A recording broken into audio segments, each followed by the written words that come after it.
Great morning students, कैसे हैं आप सब। मैं आशा करती हूँ कि आप सब स्वस्थ होंगे। तो चलिए अब पढ़ना शुरू करते हैं।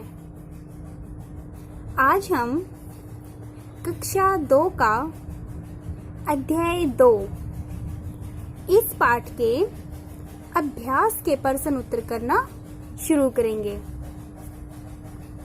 क्योंकि यह पूरा पाठ हम पहले पढ़ चुके हैं।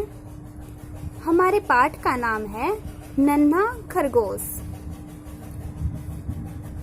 तो चलिए फर्स्ट क्वेश्चन करना स्टार्ट करते हैं। पहला प्रश्न है हमारा, सही उच्चारण करो। हमें कुछ शब्द दिए हुए हैं, उन शब्दों का हमें सही उच्चारण करना है।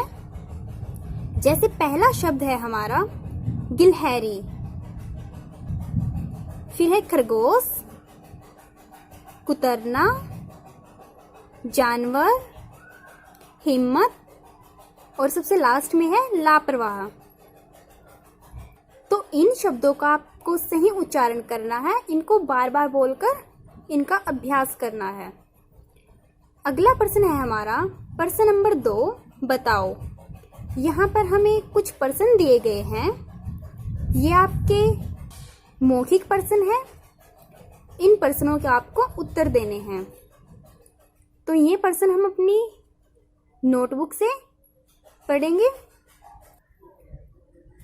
पहला प्रश्न है हमारा, क्या नन्हे खरगोश ने बाहर निकलकर सही किया था? कि क्या जो नन्हा खरगोश था उसने घर से बाहर निकलकर सही कार्य किया या नहीं? तो नन्हे खरगोश ने यह सही कार्य किया था। तो इसका उत्तर है हमारा हाँ, कि हाँ नन्हे खरगोश ने घर से बाहर निकलकर सही कार्य किया था। क्योंकि अगर वो घर से बाहर नहीं निकलता तो उसे इस बात को कभी नहीं जान पाता कि हमें बाहर निकलकर किसी भी अनजान व्यक्ति पर तुरंत विश्वास नहीं करना चाहिए। उसकी बातों को पहले दूसरों की बातों से जांच परख कर ही विश्वास करना चाहिए। तो फिर अगला प्रश्न है हमारा प्रश्न नंबर 2, यदि गिलहरी उसे गलत रास्ता बताती तो क्या होता? कि यदि गिलहरी उस खरगोश को सच में गलत रास्ता बता देती तो क्या होता? तो उत्तर है इसका, तो वह अपने घर से बहुत दूर चला जाता और भेड़िए उसे मार डालते। कि अगर वो गिलहरी उसे गलत रास्ता बता देती तो वो किसी उससे भी अनजान जगह पर चला जाता जहां पर अनेक भेड़िए रहते थे और वो उसका शिकार भी कर सकते थे। ठीक है। फिर अगला प्रश्न है हमारा प्रश्न नंबर 3, क्या हमें किसी की भी बात पर तुरंत विश्वास कर लेना चाहिए?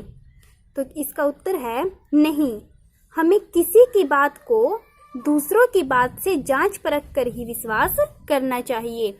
क्योंकि कोई भी अनजान व्यक्ति हमें हमारे रास्ते से भटका सकता है, इसलिए हमें किसी की भी बात पर तुरंत विश्वास नहीं करना चाहिए। उसकी बातों को दूसरों की बात से जांच परख कर ही विश्वास करना चाहिए। तो फिर अगला प्रश्न है हमारा प्रश्न नंबर 3, बहुविकल्पीय प्रश्न। हमें यहाँ पर कुछ प्रश्न दिए हुए हैं और उनमें से एक प्रश्न के हमें कई विकल्प दिए गए हैं, जिनमें से जो विकल्प सही है हमें उस पर सही का निशान लगाना है। तो पहला प्रश्न है हमारा, क भाग, नन्हा खरगोश कहाँ भटक गया था? कहाँ भटक गया था नन्हा खरगोश? पहला विकल्प है रास्ते में, जंगल में या फिर भीड़ में। तो कहाँ भटका था? जंगल में। तो हमारा जो दूसरा विकल्प है हम उसके सामने सही का निशान लगाएंगे। फिर है हमारा अगला प्रश्न, इसी प्रश्न का ख भाग है, नन्हे खरगोश को कौन ढूंढ रहा था? कौन ढूंढ रहा था? पहला विकल्प है उसकी माँ, भेड़िया या फिर लोमड़ी। तो कौन ढूंढ रहा था? उस नन्हे खरगोश की माँ। तो हमारा जो पहला विकल्प है हम उसके सामने सही का निशान लगाएंगे। फिर है हमारा लिखित में पहला प्रश्न है हमारा, रिक्त स्थान भरो। हमें यहाँ पर कुछ रिक्त स्थान दिए गए हैं, उनको हमें भरना है उस वाक्य की, उस शब्द की सहायता से जो उस वाक्य को पूरा करे। तो पहला कै भाग है हमारा, नन्हा खरगोश खेलते खेलते जंगल में डैश गया। क्या गया था नन्हा खरगोश जंगल में खेलते खेलते? भटक गया था। तो यहाँ पर आएगा नन्हा खरगोश जंगल। तो फिर कै भाग है हमारा, नन्हा खरगोश खेलते खेलते जंगल में डैश गया। तो फिर है हमारा कै भाग, नन्हा खरगोश खेलते खेलते। तो फिर है हमारा कै भाग, नन्हा खरगोश खेलते खेलते जंगल में डैश गया। क्या गया था नन्हा खरगोश जंगल में खेलते खेलते? भटक। तो यहाँ पर आएगा नन्हा खरगोश खेलते खेलते जंगल में भटक गया।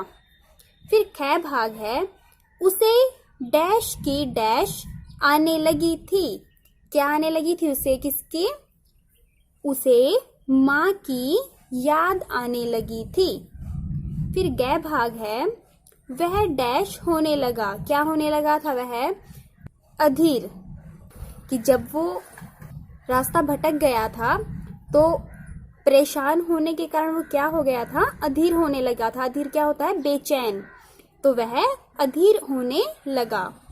फिर घै भाग है, नन्हा खरगोश अब डैश से उछल रहा था। किसके कारण उछल रहा था? जब उसे अपने घर का रास्ता पता लग गया था। घर पहुंचने के बाद नन्हा खरगोश अब खुशी से उछल रहा था। तो यहाँ पर क्या आएगा? खुशी।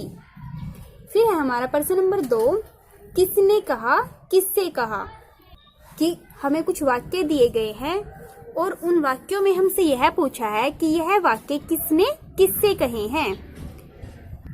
तो पहला कै भाग है हमारा, जंगल में कई भेड़िए घूमते हैं। यह बात किसने किससे कही थी? खरगोश की माँ ने किससे कही थी? खरगोश से, कि तुम जब भी घर से बाहर जाओ तो लापरवाह मत बनना, क्योंकि जंगल में बहुत सारे भेड़िए घूमते हैं। तो यह बात खरगोश की माँ ने खरगोश से कही थी। फिर कै भाग है, सावधान रहना और हिम्मत से काम लेना। तो यह बात भी किसने कही थी? खरगोश की माँ ने खरगोश से कही थी कि अगर तुम बाहर जाओ तो बाहर जाने के बाद सावधान रहना और हिम्मत मत हारना, हिम्मत से काम लेना। तो ये बात किसने कही थी? खरगोश की माँ ने खरगोश से कही थी। फिर गै भाग है, मेरे घर के पास एक जामुन का पेड़ है। यह बात किसने कही थी? यह बात खरगोश ने गिलहरी से कही थी, क्योंकि जब वो खरगोश उस गिलहरी से अपने घर का रास्ता पूछ रहा था तो उसने अपने घर की पहचान बताई थी कि मेरे घर के पास एक जामुन का पेड़ है। तो यह बात खरगोश ने किससे कही थी? गिलहरी से। फिर घै भाग है, तुम बहुत भोले हो। यह बात किसने कही? यह बात गिलहरी ने खरगोश से कही थी, क्योंकि जो खरगोश था वो गिलहरी की बात पर तुरंत विश्वास कर लेता है, जबकि हमें ऐसा नहीं करना चाहिए। अनजान रास्ते पर हम जब भी जाएं, अनजान जगह पर हम जब भी जाएं, तो हमें उस अनजान जगह और अनजान व्यक्ति की बात पर पहली बार में ही विश्वास न करके उसकी बात को दूसरों की बात से जांच परख कर विश्वास करना चाहिए। तो इस पर गिलहरी ने खरगोश से कहा था कि तुम बहुत भोले हो। तो गिलहरी ने किससे कही ये बात? खरगोश से। फिर है हमारा अगला प्रश्न नंबर 3, निम्नलिखित प्रश्नों के उत्तर लिखो। यहाँ पर भी हमें कुछ प्रश्न दिए गए हैं, ये आपके लिखित प्रश्न हैं। इन प्रश्नों के आपको उत्तर देने हैं। तो कै भाग है हमारा, नन्हे खरगोश की परेशानी का क्या कारण था? तो ये प्रश्न हम अपनी नोटबुक से पढ़ेंगे। तो क्या कारण था नन्हे खरगोश की परेशानी का? वह अपने घर का रास्ता भूल गया था, जिसके कारण क्या था? वो परेशान था, बेचैन था। तो फिर अगला प्रश्न है हमारा, नन्हे खरगोश को उसकी माँ ने क्या समझाया था? क्या समझाया था नन्हे खरगोश की माँ ने खरगोश को? खरगोश की माँ ने उसे समझाया था, यदि तुम घर से बाहर निकलो तो लापरवाह मत बनो, क्योंकि बाहर बहुत भेड़िए घूमते हैं जो कि तुम शिकार कर लेंगे। इसलिए जब भी तुम घर से बाहर जाओ तो सावधान रहो। ठीक है। फिर अगला प्रश्न है हमारा प्रश्न नंबर 3। गिलहरी ने नन्हे खरगोश को किस प्रकार सीख दी? किस प्रकार सीख दी थी गिलहरी ने नन्हे खरगोश को? गिलहरी ने खरगोश को पहले गलत रास्ता बताकर उसे यह सीख दी कि अनजानी जगह पर किसी की बात को दूसरे की बात से जांच परख कर ही विश्वास करना चाहिए। क्योंकि जो खरगोश था उसने गिलहरी की बात पर पहली बार में ही तुरंत विश्वास कर लिया था, जबकि उस गिलहरी ने उसे पहली बार में कैसा रास्ता बताया था? गलत रास्ता बताया था, जिसके कारण वो घूमकर उसी जगह पर आ गया जिस जगह से वो चलना आरंभ करता है। ठीक है। तो गिलहरी ने खरगोश को पहले गलत रास्ता बताकर उसे यह सीख दी कि अनजानी जगह पर किसी की बात को दूसरे की बात से जांच परख कर ही विश्वास करना चाहिए। तो यह पाठ हमारा यहाँ पर समाप्त होता है। कल हम अगला पाठ पढ़ना शुरू करेंगे और मैं आशा करती हूँ कि आपको यह पाठ अच्छे से समझ में आया होगा। Thank you.